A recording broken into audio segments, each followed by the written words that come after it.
una cosa que le gusta a la caviarada puede ser lo mejor del mundo, ¿no? La señora Rosa María de Palacios, decir, solamente quería verlo por escrito, ¿no? Ya escribió eso también con el caso de la señora Humala. O sea, usted está hablando aquí que hay dos medidas distintas, dos varas distintas. Lo que quiero decir es que toda esta gente que durante tanto tiempo atacaron a los partidos políticos como el mío, ¿a dónde están en este momento? O sea, cuando Alan García era el perseguido, ahí sí, era un escándalo, ¿cómo es posible? Que no sé qué. ¿Y ahora qué están?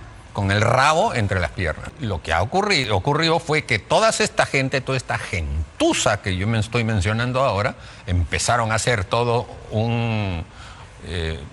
digamos, una revolución inmensa para que Alan García no tenga el salvoconducto ni el derecho, que ahora están hablando como si nada. No, sí, es mi obligación, tenemos que dar el salvoconducto, ¿no? En esa época no dieron nada, más bien golpearon a todos los apristas. Cuando era otro gobierno también, ¿no? Así es, era el gobierno... El gobierno de Martín Vizcarra. El del señor Vizcarra.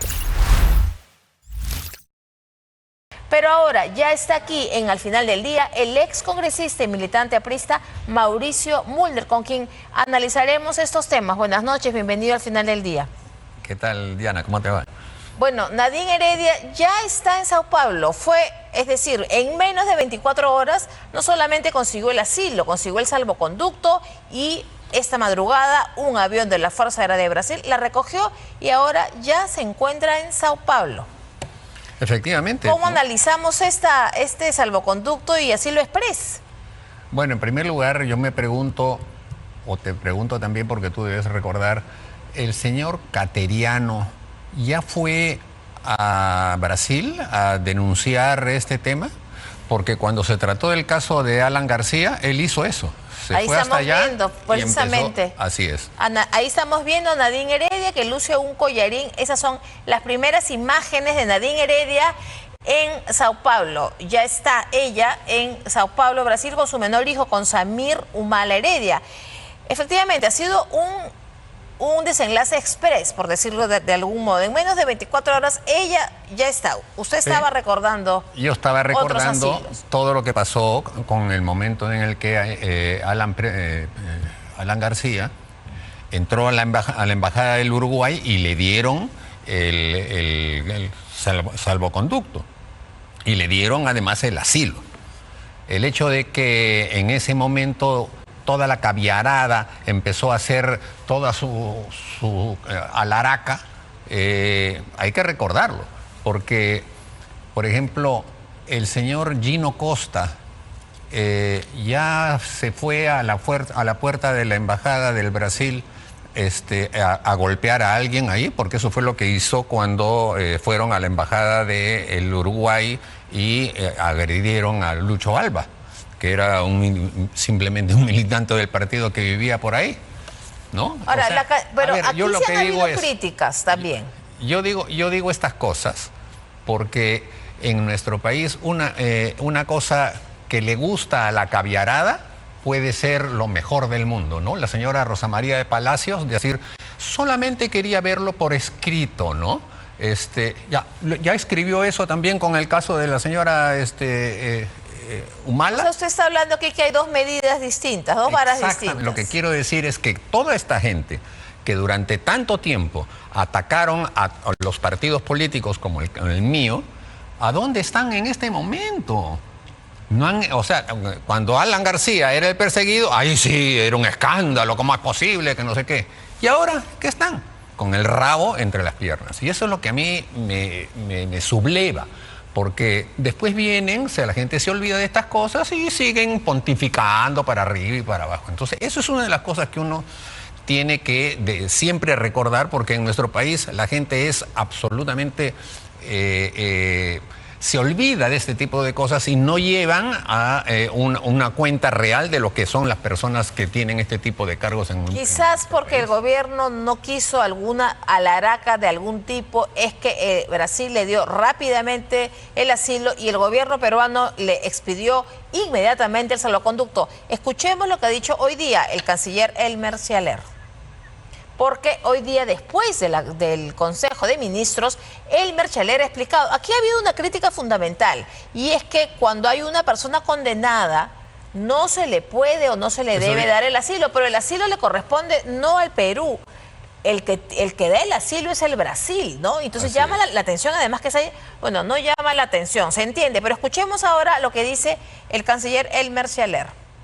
Ingresó a las instalaciones de las oficinas de la Embajada del Brasil en el Perú a las 11:15 horas y que de inmediato solicitó la concesión del asilo diplomático para ella y para su menor hijo, y expidió los salvoconductos correspondientes para la señora Heredia y su hijo menor. No especifica la Convención de Caracas que tenga que dar explicación o motivación alguna o tener algún sustento. Simplemente le otorga al Estado deslizante la potestad de otorgar esta figura, este beneficio. Que la Embajada del Brasil estaba plena y totalmente informada sobre la sentencia de la señora Heredia por el delito de lavado de activos. Bueno, el canciller dice que era una obligación del Perú emitir el salvoconducto una vez que Brasil ya le había dado el asilo, alegando persecución política, ¿no? Eso es lo que dice el tratado. Pero por eso yo recuerdo que cuando los tratados se firman hay que cumplirlos, y no solamente cuando les conviene a las personas que tienen el poder. El señor Vizcarra, por ejemplo, no quiso hacer respeto de ese derecho, ¿no? Él no le dio ningún salvoconducto a Alan García. Y entonces, en un país como el nuestro, en donde la ley es buena cuando me conviene y cuando no me conviene, entonces que sea para el otro, entonces es lo que yo siempre estoy señalando, que lo que ha habido ahora es una pantomima. ¿Pantomima de qué? ¿De quién? Ver, para comenzar, la señora no estaba en el momento en el que le leyeron en su condena, ¿no es cierto? Ya se había ido. No, se había conectado, dice, virtualmente desde su casa. Pero no estaba, no estaba. Ah, no estaba conectada al momento. Se fue. Ya se estaba yendo en ese momento, huyó en ese momento. Y nadie dijo nada. No se supone que la persona tiene que estar presente para escuchar la sentencia y decir si está a favor o en contra y qué cosa va a hacer, si va a apelar o no. No ocurrió esa cuestión. Ya la señora se estaba yendo y seguramente ya todos sabían que se estaba yendo al Brasil. Y yo creo que en el propio Poder Judicial seguramente han estado mirando pues las musarañas. No se dieron cuenta que apagó la cámara, digamos. Eso es lo que usted está diciendo. Evidentemente. Entonces todo esto ha sido armado.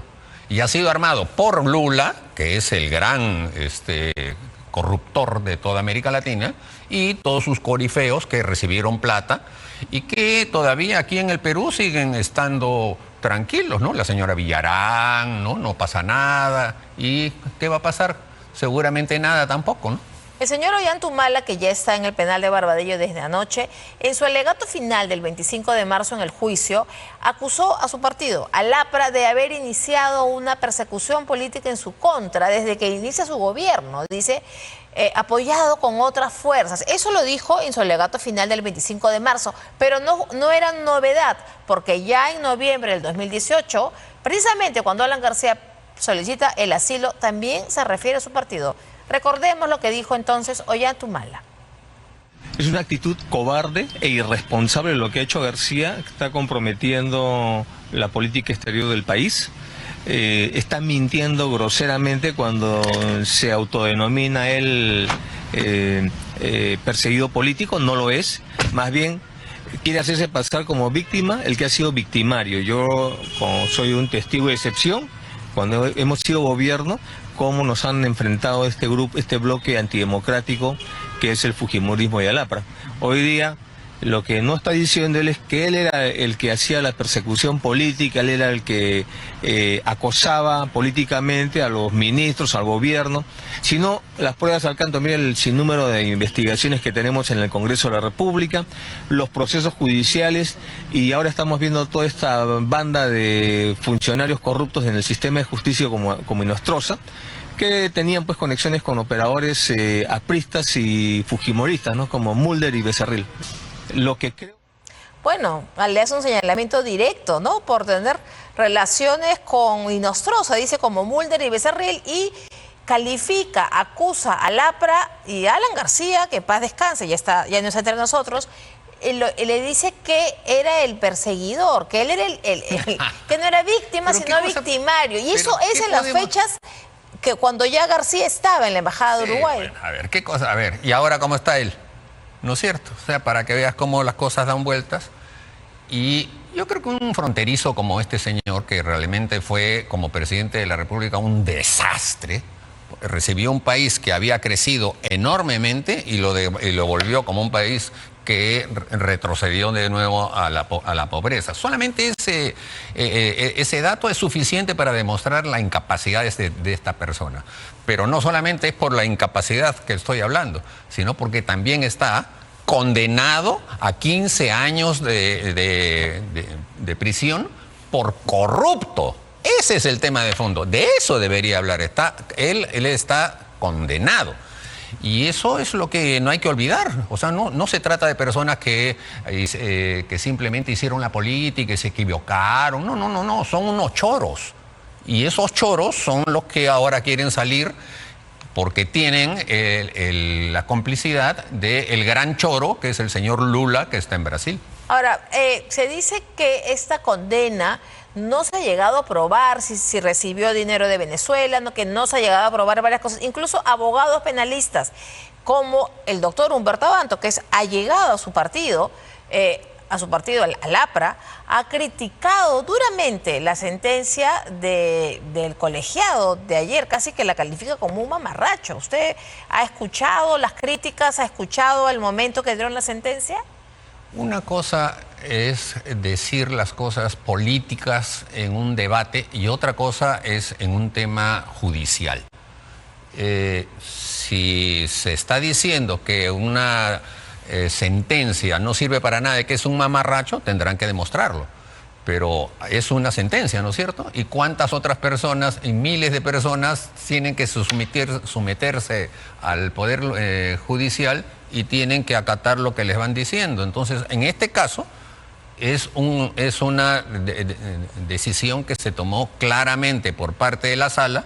Y bueno, pues si no están de acuerdo, pues harán con sus abogados lo que quieran. Pero lo que todos los peruanos sabemos es que la realidad es que fueron una manga de choros que se levantaron todo el dinero que pusieron. Ahora, se critica mucho, más allá de que no se haya probado si en las valijas diplomáticas venía o no venía el dinero de Venezuela, más allá de que según los defensores, o mejor dicho, los críticos del fallo, que no se ha demostrado el origen ilícito, más allá de eso, lo que se critica y podría parecer razonable es que lo de ayer ha sido un adelanto de sentencia. No es la sentencia completa se va a dar el 29 de abril, pero le han dado prisión inmediata a Ollantumala. Entonces ahí sí algunos acusan de que puede haber habido un abuso. ¿Usted lo ve como un abuso? Bueno, yo no soy abogado penalista, no conozco ese tipo de resquicios, pero me imagino que tendrá alguien que lo pueda explicar, ¿no? De una manera clara y firme. Lo real es que la sentencia se dio. O sea, todos hemos visto a la doctora leer la sentencia. Y ahí se acaban los temas. O sea, yo no veo que eso se pueda volver un momentito, vamos a hacer una corrección, tráigame un borrador. No, yo no creo que así funcione. Es un adelanto. Ahora, usted cuando iniciábamos la entrevista recordaba lo que hicieron algunos personajes políticos cuando en noviembre del año 2018 el expresidente Alan García solicitó un asilo político en la Embajada de Uruguay, que finalmente no le fue concedido. Usted nos puede confirmar lo que nos contaba ayer el embajador Carlos Pareja. Decía, Alan García va a la embajada porque ya le habían ofrecido que sí le daban el asilo. Luego retrocede el gobierno uruguayo. ¿Por qué retrocede? ¿Por presión? Por presión. Mira, la persona que habló con el embajador Barros fui yo. Por encargo del partido, yo fui a la casa de Alan. Y de ahí me fui donde el embajador, porque el embajador decía que si un dirigente del APRA le pedía el asilo, él lo daría. Y yo fui y hablé con él.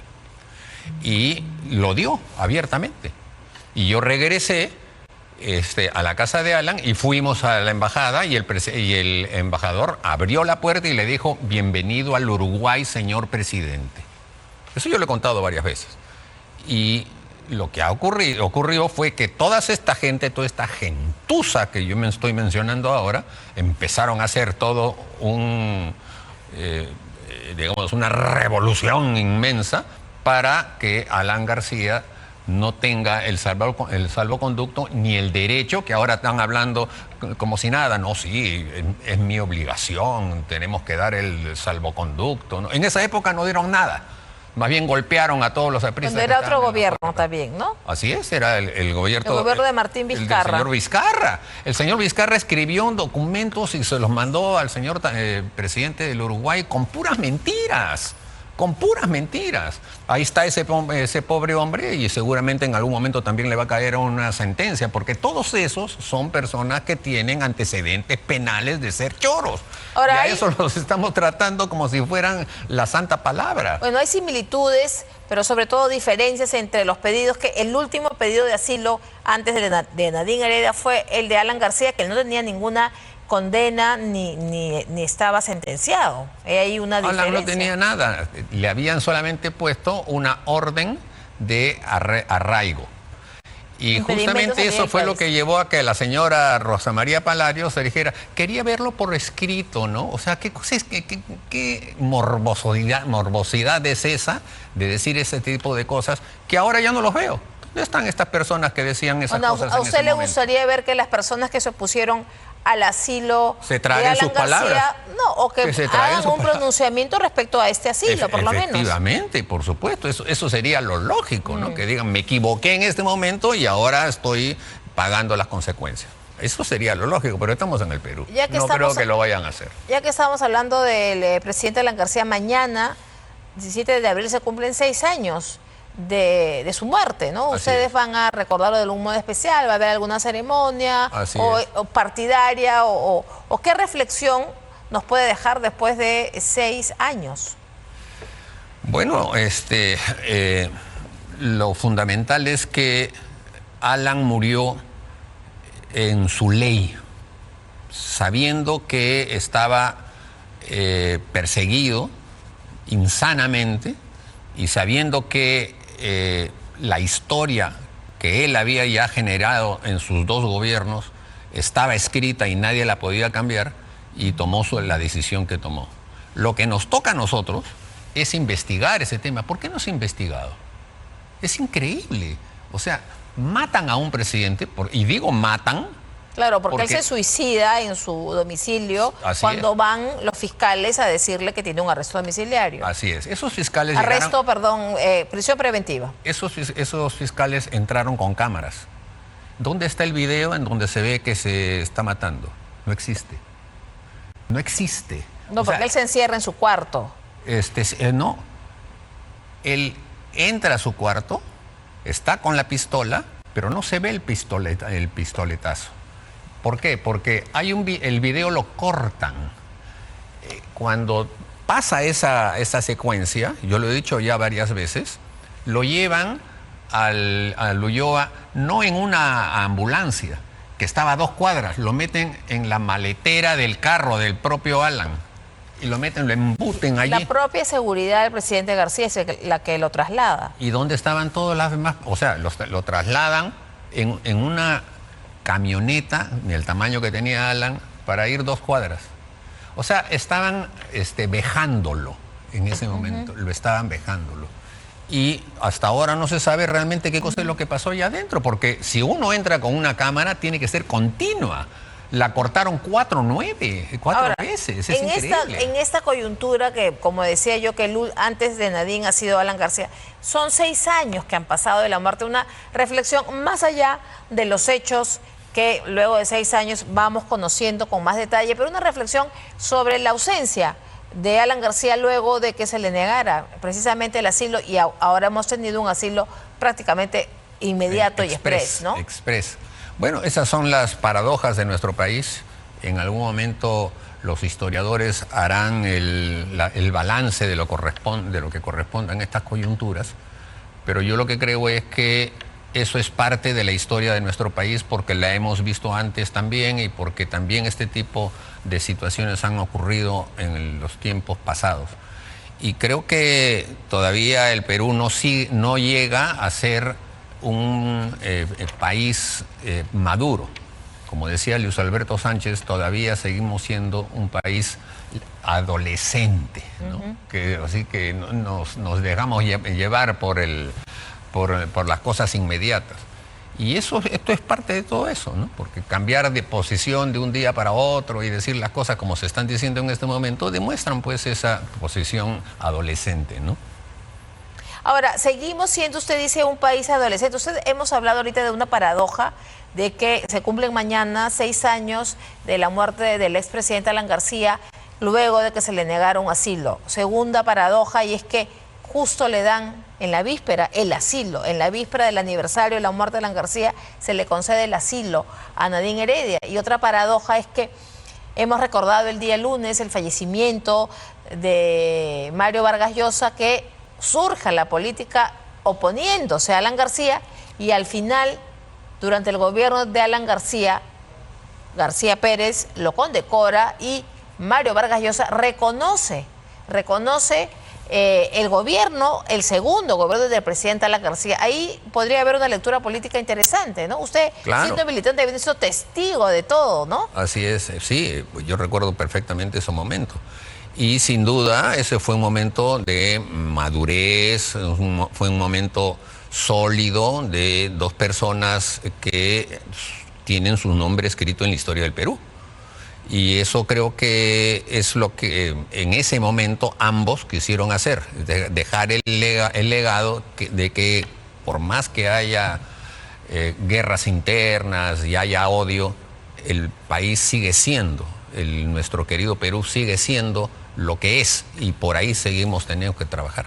Bueno, muchísimas gracias, Mauricio Mulder, por su presencia al final del día. Muchísimas gracias. Gracias, Diana.